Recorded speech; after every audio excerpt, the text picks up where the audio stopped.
Speaking of pistols, I know you said you carry a full blade or a full size one, rather, talking about blades.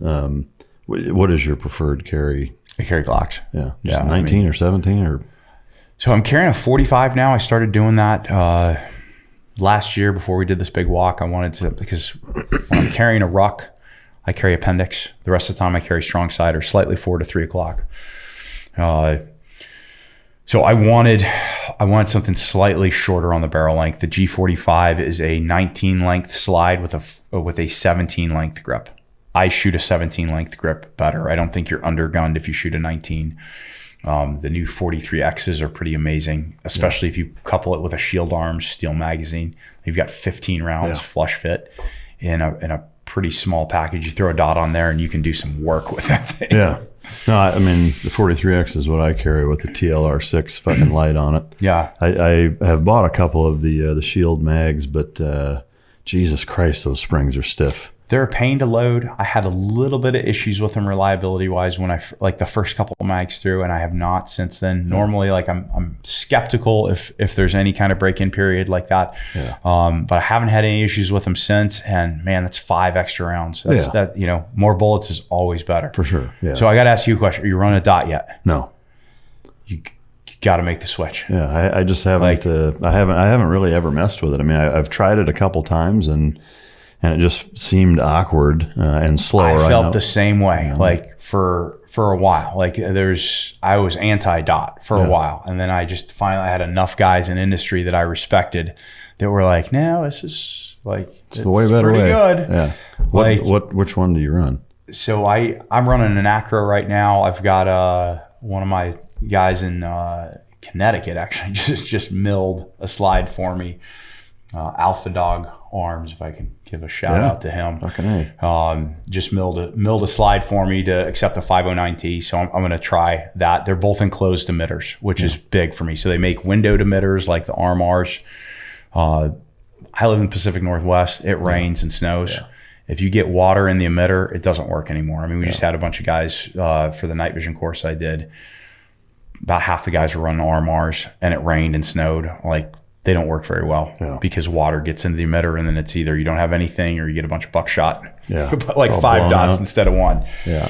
The enclosed emitters don't have that problem. They also don't fog up nearly as much. Yeah. So I'm going to run the 509 for a while, but there is a learning curve that goes along with that. So what I just recommend is be deliberate in your dry fire routine. Yeah. So, part of what I do every single morning is before I load up, I triple check firearms unloaded in a safe direction. I'll go through just 2 or 3 minutes of dry firing. Yeah. And part of that is going to be adverse angles. So I'm drawn and shooting over my shoulder this way, shooting over my shoulder this way, ducking down underneath a table or a chair, because that's where you'll lose the dot. Is when you'll after a couple days on the range, in your normal standard, hey, I'm squared up with my target, you'll hit the dot 99% of the time. It's when you do weird angles, like, hey, I got to make a shot here over my shoulder in a vehicle. That's when it gets. Is that the gangbanger angle? Is that what you call that? Well, that's someone's trying to. That's the term. The adverse angle. Yeah, I mean. The 509. What brand is that? That's the Hollow Sun. The Acro is made by Aimpoint. The Hollow Sun. Yep. Okay. Yeah, I'll have to check into that. And the Acro by Aimpoint. In terms of battery life on either of those, are they the tritium style? They last forever, or are they? The Acro is not great at all. I'm swapping batteries every 6 weeks or so on that guy. I like to run my dot a little bit higher than they say. They say it's a year, but that's the biggest complaint they get with that and the size of it. Yeah. But I just bought 40 batteries when I got it. You don't lose 0 when you swap batteries on it. It takes 2 minutes to do. To me, that's not a big deal. For me, the bigger deal is if it rains and my sight doesn't work anymore. Yeah. Is the Hollow Sun? The Hollow Sun, the battery life is supposed to be way better. I've run the Hollow Sun in 3 different classes. I haven't broken one yet. I just mounted the second one on another 45, and I'm going to run that for the next 6 months to a year, depending on how I like it. And so I can give guys an honest assessment as to the durability of that product. Yeah, right on. Hollow Sun also gives you the option for a circle dot, which is really nice. Okay. Yeah, that's cool. It's just a bigger dot. It's a little bit more forgiving. If you do present with a slight cant in your pistol, you'll see the edge of that circle. Yeah, that's cool. Is there a particular brand of ammo that you prefer to carry?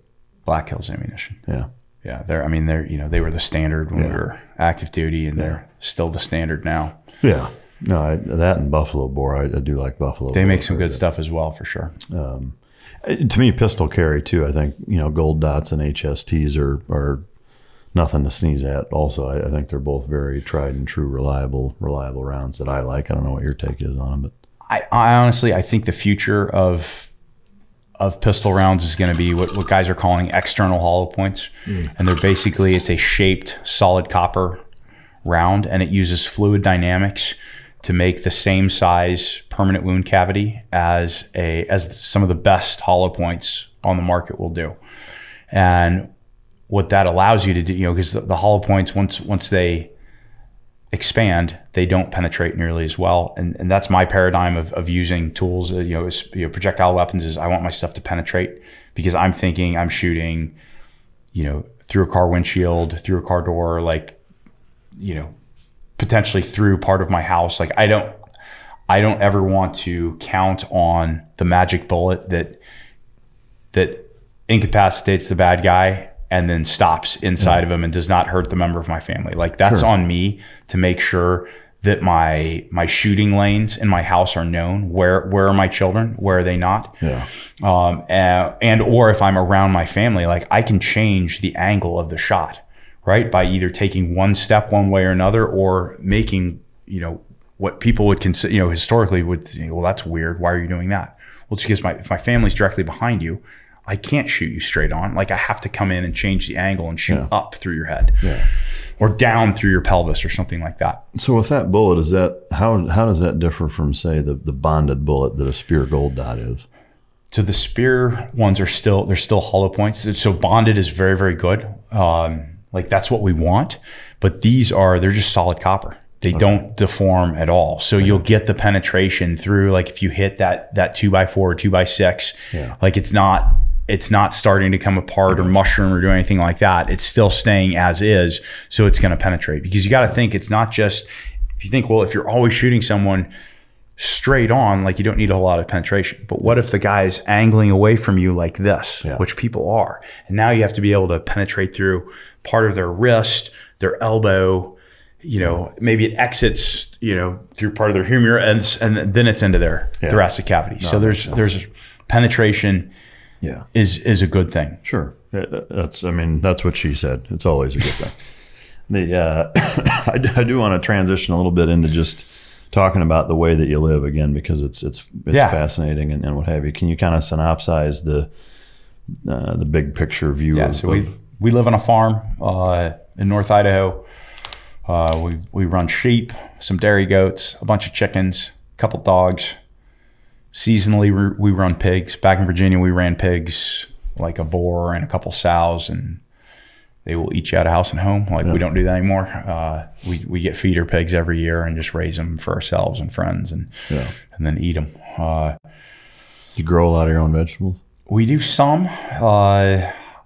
I would say we're better at raising livestock than we are at growing stuff. And in part, that's because, I'm on the road a lot, and my wife has been pregnant and nursing the majority of the time we've been married. So how many kids do you guys have? Yeah, 6 kids and another one on the way. Holy shit. What's the age range? 13, 11, 9, 7, 5, and 2.5. Wow. And boy, girl breakdown? Girl, the rest are boys. No shit. Yeah. That's very unlike most team guys. Yes, it is. Yeah, that's cool. You got a whole fucking fire team of your own, huh? They're awesome. Yeah, for sure. They're almost a squad now. It's fun. That's really cool. Is there a thought process behind? I mean, I know typically nowadays, contrasted to say 100 years ago, people have far fewer kids. Is that like when you guys got married? Did you decide, hey, we want to have a bunch of kids, or we want to have this many, or we'll have how many we have? We said 7 going into it. Yeah. I really look at it as their blessing. Yeah. And I enjoy, I mean, it is chaos in our house a lot. I mean, there's, 5 boys running around screaming and, wrestling each other and, and then a daughter and a piano in the mix now too. Yeah. I mean, there's a lot of chaos, but it's also, it's cool. The kids are playing together all the time. We just really enjoy it. Yeah. Do you homeschool? We do. Yeah. In terms of kind of where you live, I'm assuming if it's on a farm, it's not really a neighborhood, like, nearest town and kind of the involvement community wise and what involvement you have or what role they play that way. How does that kind of shake out? Yeah, super involved with our community, and our church. We're part of a homeschool program called Classical Conversations, which is a nationwide program. They meet once a week. They do public speaking. They do, it's a pretty cool program. So they're, the kind of the arguments against the concerns that people have about homeschooling. Oh, your kid's not gonna get socialized. And first off, what does socialized mean? Does it mean they dress and act like everyone else? If that's the case, I don't care. Yeah. Because I don't want my kids acting like most people are acting these days. Yeah. And two, my kids are around people all the time.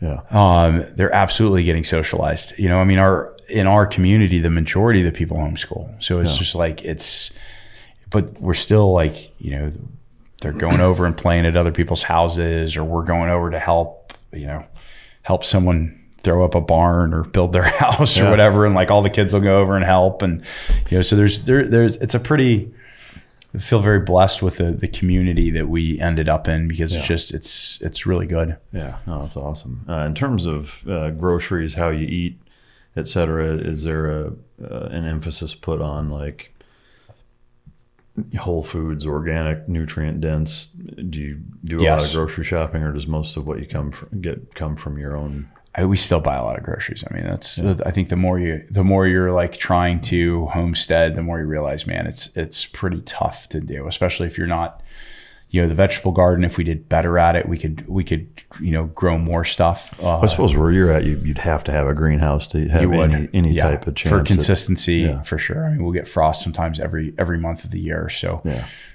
there's some stuff that we can absolutely grow and have grown. But then there's also some stuff that's like it's been challenging to try and grow. But we do put a heavy emphasis on eating organic food and cutting out refined sugars and stuff like that. Probably the thing that we try and follow the most would probably be like the Nourishing Traditions cookbook. I'm very familiar with it. Eat real food, basically. Eat real food that's grass fed and finished properly. Yep. Yeah. Well, yeah, I mean, I think that's one thing that nutrition-wise, so few people understand, like a lot of the anti-meat campaigns and showing like this, air quotes, empirical data of like health impacts of eating meat. What they're not reconciling is the type of meat they're eating. Like if you're eating unhealthy animals, then it's going to make you unhealthy. Yeah. On the transverse, if you're eating healthy animals, it's the opposite. And that's where I have a lot of heartburn with a lot of these, like, what was that? It was either Netflix or Amazon. There was some game changer documentary about veganism and how it's, the end all be all, and meat is fucking terrible and whatever. And it's just pretty disingenuous. But I agree. I mean, and our critters live amazing lives. I mean, like they, lush green pasture and. Well, I mean, even taking the animal morality or cruelty, whatever you want to coin it as, element out of it. The fact is that just purely environmentally, there is not a solution. If you were to say, just like with having all electric cars isn't realistic in terms of the amount of power it would take to power those cars, there's not enough vegetable matter on the planet to be able to have everybody eat that way. And I also think, I know, and this isn't, I'm not anti-vegan. I'm 100% like do what you want to do, but when it gets brought into from an emotional standpoint where you're essentially attacked if you're not that way, then I have a big fucking problem with that, and basically saying like you're a murderer and you hate the environment if you eat meat. And it's like, how about I punch you in the fucking nose first? Like, but what's better environmentally, like a nice pasture? Yeah.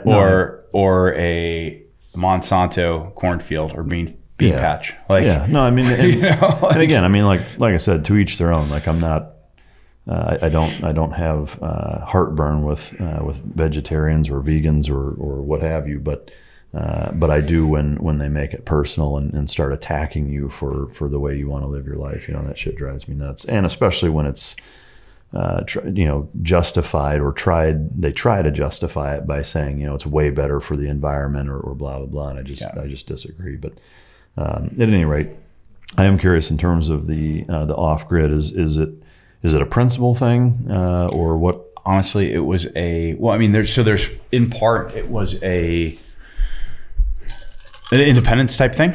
Like it's nice to we do have frequent power outages. Pretty much, we'll get a couple storms in the wintertime, especially like first couple storms of the season, big, heavy, wet snow. Like I think this year we had about 3 days of power outage, consecutive.